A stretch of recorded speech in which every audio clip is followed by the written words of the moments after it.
చాలా మటుకు ఈ మెడలో గడ్డ కొద్దిగా పెద్దగా అనిపియంగానే ఫస్ట్ మైండ్‌కొచ్చేది క్యాన్సర్. ఇది క్యాన్సరేనా?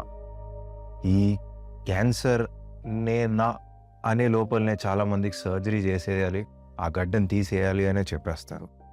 ఈ అన్ని దాంట్ల కంటే ముందు క్లారిటీ అనేది చాలా ఇంపార్టెంట్. సో, మనకి మెడలో ఒక గడ్డ కనిపించింది. కనిపిస్తే ఏం చేయాలి?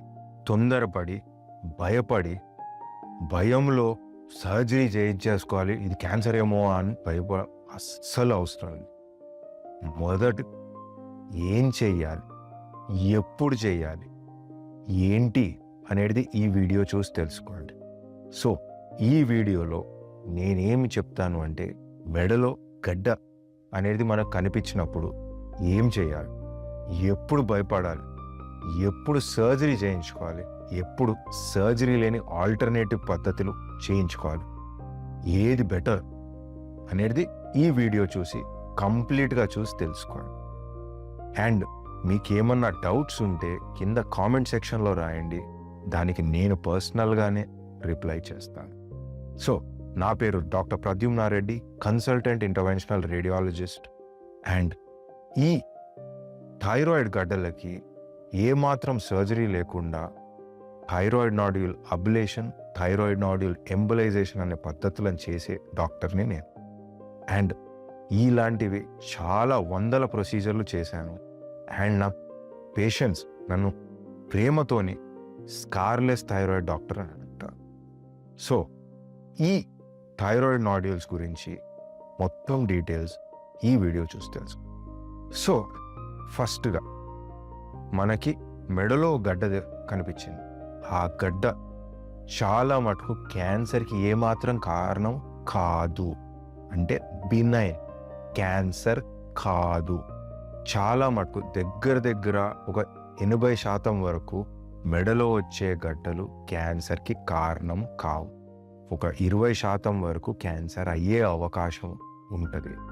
అండ్ మనకు మెడలో గడ్డలు కనిపించినప్పుడు దాంట్లో ఏ రకమైన గడ్డ ఉంది అండ్ ఏ రకమైన గడ్డ అంటే మనకి క్యాన్సరా, క్యాన్సర్ కాదా, అండ్ ఆ గడ్డ గట్టిగా ఉందా, రాయిలాగా అంటే సాలిడ్, మెత్తగా ఉండి నీరు జమ అయిందా, సిస్టిక్, లేకపోతే రెండు కలిపి అంటే కొద్దిగా గట్టిగా కొద్దిగా నీటి బుడగలాగా రెండు కలిపి ఉందా అంటే సాలిడ్ సిస్టిక్, లేకపోతే మిక్స్డ్ టైప్ అనే గడ్డలు ఉన్నాయా? ఏ రకమైన గడ్డ, దాని లోపల రక్త ప్రవాహం ఎలా ఉంది అండ్ దాని టైప్ ఏంటి అంటే క్యాన్సరా, క్యాన్సర్ కాదా? దీనికి చాలా ఇంపార్టెంట్ అయిన టెస్ట్లు ఫస్ట్ చేయించుకోవాలి. ఒకటి రక్త పరీక్ష, అంటే థైరాయిడ్ ప్రొఫైల్ అంటాం. దాంట్లో మన థైరాయిడ్ హార్మోన్ లెవెల్స్ ఎంత ఉన్నాయి, ఎక్కువ ఉన్నాయా, తక్కువ ఉన్నాయా, ఎలా ఉన్నాయి అనేది తెలుసుకోవడం ఇంపార్టెంట్. రెండోది అల్ట్రాసౌండ్ ఆఫ్ ద నెక్, అంటే మెడ అల్ట్రాసౌండ్ చేస్తాం. అల్ట్రాసౌండ్ చేసినప్పుడు మన థైరాయిడ్ గ్లాండ్ ఎలా ఉంది, దాని లోపల ఒక గడ్డ ఉందా, రెండు ఉన్నాయా, ఎంత పెద్దగా ఉన్నాయి, ఎంత చిన్నగా ఉన్నాయి, ఎలా రకమైనవి ఉన్నాయి, అండ్ దాంట్లో రక్త ప్రవాహం ఎలా ఉంది, ఈ గడ్డలు పక్కకున్న రక్తనరాల మీద, మధ్యలో ఉన్న విండ్ పైప్ మీద ప్రభావం ఎట్లా ఉంది, ఒత్తిడి ఉందా లేదా అనేది తెలుసుకోండి. మూడోది ఎఫినెసీ ఆర్ బయాప్సీ టెస్ట్. ఈ గడ్డలో నుండి ఓ చిన్న టెస్ట్, అంటే ఓ నీడిల్ పెట్టి దాంట్లోంచి శాంపుల్ తీసుకొని ల్యాబ్కి పంపిస్తాం. దాంట్లో తెలిసేది ఏంటి అంటే క్యాన్సర్ ఉందా లేదా, క్యాన్సర్ లేకపోతే ఏం చెయ్యొచ్చు, క్యాన్సర్ ఉంటే ఏం చెయ్యాలి అనేది ఈ 3 టెస్ట్లు అయిపోయిన తర్వాత ఒక డాక్టర్ చూసి మీకు చెప్పగలుగుతాడు ఏంటి అని. అంతకంటే ముందు మనము గడ్డ కనిపించగానే క్యాన్సర్ అని చెప్పి భయపడిపోయి అర్జెంటుగా సర్జరీ చేయించుకోవాలని టెన్షన్ పడడం ఏ మాత్రం అవసరం లేదు. సో, మనము క్యాన్సర్ ఉంది అని ఎప్పుడు సస్పెక్ట్ చేయగలుగుతాం, ఎలా తెలుస్తుంది మనకు క్యాన్సర్ ఉంది? ఫస్ట్ అల్ట్రాసౌండ్ చేసినప్పుడు మనకు ఒక డాక్టర్ అంటే రేడియాలజిస్ట్ మనకు అల్ట్రాసౌండ్ చేసి ఆ థైరాయిడ్లో ఉండే గడ్డలో ఎంత పెద్దగా ఉంది, రెండోది ఇది కరెక్ట్గా రౌండ్గా ఉందా, పొడవాటుగా ఉందా, ఆ బార్డర్ ఎలా ఉంది అంటే స్ట్రైట్గా మంచిగా క్లీన్గా ఉందా, లేకపోతే బాగా కరెక్ట్గా కనిపించకుండా అంతా స్ప్రెడ్ అయినట్టుగా ఉందా. రెండోది, వెడల్పు ఎక్కువ ఉందా, పొడువాటుగా ఎక్కువ ఉందా. పొడువాటుగా ఎక్కువ ఉన్నప్పుడు కొద్దిగా డౌట్ఫుల్గా ఉంటుంది. అదే కాకుండా ఆ గడ్డలోకి రక్తం బాగా సోకినప్పుడు డౌట్ పడవచ్చు. అదే కాకుండా లోపట చిన్నగా రాళ్ళలాగా అంటే మైక్రో క్యాల్సిఫికేషన్స్ అంటాం, అలా కనిపించినప్పుడు డౌట్ పడ్డం అనేది సహజం. ఇలా ఉన్నప్పుడు ఎఫ్ఎన్ఏసి టెస్ట్ అనేది చాలా ఇంపార్టెంట్. ఇలా ఈ సూచనలు ఉంటే మాత్రము డెఫినెట్గా చేయించుకోవాలి. ఇదే కాకుండా ఎంత త్వరగా పెరుగుతూ ఉంది, మన మెడలో చూసినప్పుడు చిన్నగా ఉండొచ్చు కానీ త్వరగా పెరుగుతూ ఉంది. లాస్ట్ 3 monthsలో అది ఆల్మోస్ట్ డబుల్ సైజ్కి అయిపోయిందా, లేకపోతే అంతే ఉందా. పెద్దగా తొందరగా పెరుగుతున్నప్పుడు డౌట్ పడాల్సింది వస్తుంది. అదే కాకుండా మెడలో నుంచి లింఫ్ నోడ్స్ అంటాం, చిన్న చిన్న గడ్డల్లాగా మెడలో ఇంకెక్కడికన్నా వస్తుందా, లేకపోతే పక్క అంగనాలకి ఎక్కడికన్నా సోకిందా, లివర్లోకో లేకపోతే మెదడులోకో ఇంకా లంగ్స్లోకో ఎక్కడికన్నా వెళ్ళిపోయిందా. ఈ సూచనలు ఉన్నాయా లేవా అనేది చూడడము చాలా ఇంపార్టెంట్. ఎస్పెషలీ క్యాన్సర్ లాగా డౌట్ ఉంది అన్న దాంట్లోకి ఇంపార్టెంట్. కానీ ఈ అన్ని దాంట్ల కంటే ముందు క్యాన్సర్ ఉంది అని డౌట్ అని అల్ట్రాసౌండ్లో అనిపించినప్పుడు ఫస్ట్ ఎఫ్ఎన్ఏసి చేయాలి.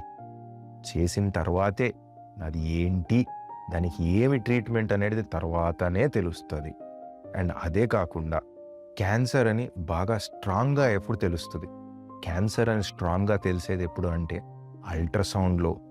అంటే బాగా రక్తం సోకింది, అదే కాకుండా బాగా క్లియర్గా అంటే మంచిగా రౌండ్గా కనిపించట్లేదు, అదే కాక బాగా నల్లగా కనిపిస్తుంది అల్ట్రాసౌండ్లో, చిన్న రాళ్ళలాగా మైక్రో క్యాల్సిఫికేషన్స్ లాంటివి ఏమైనా ఉన్నా, అదే కాకుండా పొడవాటుగా ఎక్కువ ఉండి ఎడల్పు తక్కువగా ఉన్నప్పుడు, ఇవన్నీ సూచనలు ఉన్నప్పుడు అల్ట్రాసౌండ్లో క్యాన్సర్ ఉంది అని డౌట్గా ఉంటుంది. కానీ ఇది అయిపోయిన తర్వాత ఎఫ్ఎన్ఏసి అన్న బయాప్సీ టెస్ట్ మ్యాండేటరీ. అది చేసిన తర్వాత ల్యాబ్ నుండి మనకు రిపోర్ట్ వస్తుంది. అది ఏంటి, డౌట్ఫుల్ ఉందా లేదా, క్యాన్సర్ ఉందా లేదా అనేది క్లియర్గా దాంట్లోనే తేలుతుంది. అండ్ మెడలో నుండి ఇంకెక్కడికన్నా పాకిందా, మెడలో నుంచి బాగా అగ్రెసివ్గా పెరుగుతూ ఉందా, ఆ రక్తం దాంట్లో బాగా సోకినప్పుడు అక్కడి నుంచి స్ప్రెడ్ అయ్యిందా లేదా అనేది చాలా ఇంపార్టెంట్. అండ్ ఎస్, క్యాన్సర్ అని డౌట్ పడినప్పుడు చిన్నగా ఉన్న దాంట్లోకి రేడియో ఫ్రీక్వెన్సీ అబ్లేషన్ అనేది చేయడానికి వీలు కుదురుతుంది. అదే కాకుండా పెద్దగా ఉంది అంటే 1 సెంటీమీటర్ కంటే పెద్దగా ఉంటే మాత్రం సర్జరీయే ట్రీట్మెంట్. అంటే 1 సెంటీమీటర్ కంటే పెద్దగా ఉన్న క్యాన్సర్కి కారణమైన మెడలో ఉండే గడ్డకి మాత్రం సర్జరీయే ఏకైక ట్రీట్మెంట్.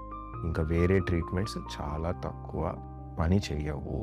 సో మనకి మెడలో గడ్డ ఉంది, దీనికి క్యాన్సర్ అంటే ఏమి ట్రీట్మెంట్ చేయవచ్చు, అండ్ క్యాన్సర్కి కారణం కాకపోతే ఏమి ట్రీట్మెంట్ అనేది మీకు క్లియర్గా ఎక్స్ప్లెయిన్ చేసి ఉంటాను. అదే కాకుండా క్యాన్సర్కి కాని గడ్డలోని మెడలో ఉండి అవి క్యాన్సర్ కాకపోతే న్యాచురల్గా ఎలా ష్రింక్ చేయాలనేది ఈ పైన ఉన్న వీడియోని చూసి తెలుసుకోండి. ఆ లింక్ క్లిక్ చేస్తే మీకు న్యాచురల్గా ఈ థైరాయిడ్లో వచ్చే గడ్డల్ని న్యాచురల్గా ష్రింక్ ఎలా చేయాలి అనేది తెలుస్తుంది.